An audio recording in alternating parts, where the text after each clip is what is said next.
Shamu, everyone. It's late. It's almost midnight. The weather's getting cold. It was overcast all day. It's now like the 13th of October. We're getting there, which means it's full on spooky time. We're going to talk about another Mesopotamian monster. Let's talk about revenants. Wow, in Mesopotamia, we had a very terrifying revenant. We had the Gidim. It is the spirit or the ghost of a dead person. It's the non-physical essence that would live after death. In Akkadian, they had the same spirit known as the Atemu. So the Gidim is supposed to be the spirit of a person, essentially the soul of a person, that goes to the underworld. It goes down to Kur. And it joins the realm of the dead under the rule of the goddess of the dead, the goddess Irkala. It is midnight. Y'all won't catch me using her name right now. But the Lady of the Great Earth.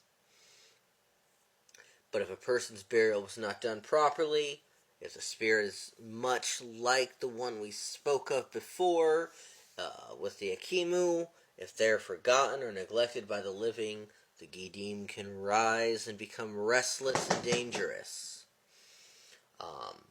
Gidims generally formed if nobody makes offerings, if the name is forgotten and not mentioned during ritual time, if they died a violent, unnatural death, and importantly, if their burial was not complete, where the Akimu could undergo a complete burial and still occur. A Gidim would only happen if it was not complete. In this case, the Gidim would return to the world of the living. They would haunt people, they would bring sickness, and they would bring death. So, they're not the corporeal revenant that we've come to know the term to come with, but this is our earliest revenant vengeful ghost story.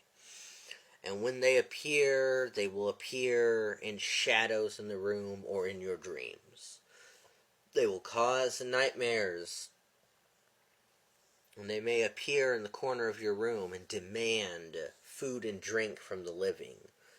And if this does not happen, then they may seek revenge. They may seek revenge if they died a violent death.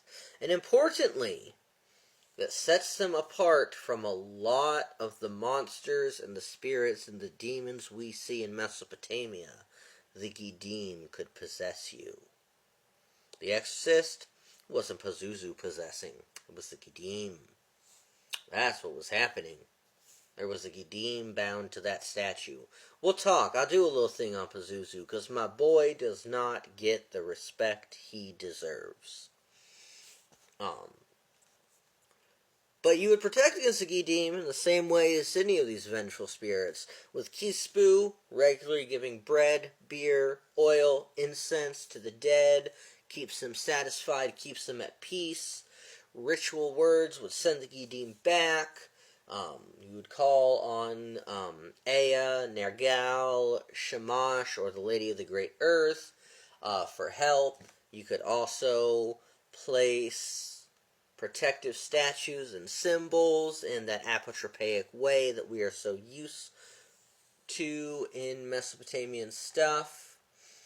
And a little reconstructed if I had to try my hand at an incantation to appease the Gidim. Look, one tried to grab me right there. We better say it and get this thing out of here. O Gidim, who walks thirsty and hungry, who cries out in the house of the living, be appeased with this food and drink. Let your soul be cooled and your mouth be closed. Return to the dark earth, to the land of your fathers. May Ereshkigal give you rest, and may your name be remembered in peace.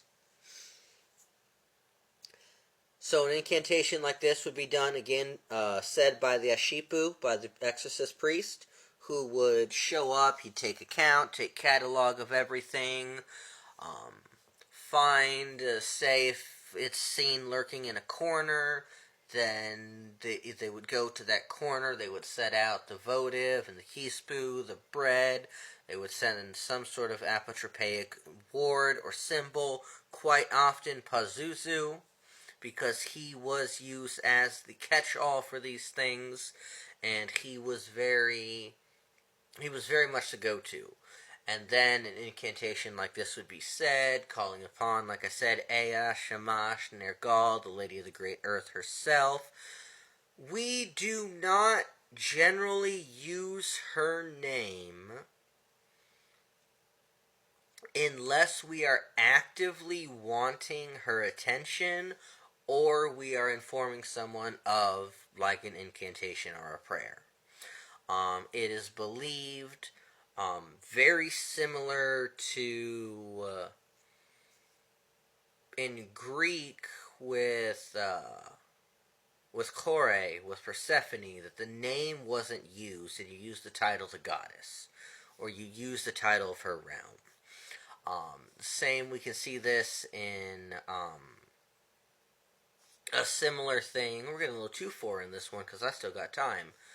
It's very similar to the idea of After Dark not using the, by Native Indigenous people and using the term for the flesh pedestrian, you know, not the S word, but the actual name. Like, we have it kind of in the rest of the world that we don't say the S word. But they're like, nah, there's another word, and that's the thing, and we don't say that. Or how in Egypt, Apophis's real name was not said, because that would bring attention, and that would bring misfortune, that would bring destruction. So we generally, this is a theme we see in a lot of different beliefs. And in Mesopotamia, for us, that name is the Lady of the Great Earth. We will generally refer to her by her domain, either by the epithet, Lady of the Great Earth, or we'll say the Lady of Khur, or we'll say Erchala, or we'll say Aralu. And these are terms we will use instead unless we are in ritual space and wanting to actually get her attention. That's it for me from the night. It's about midnight. I got adorations to go do. May the ancestors bring you the sweetest of portents. May you have wonderful dreams. And may your ancestors protect you from the Gidim. Good night, y'all.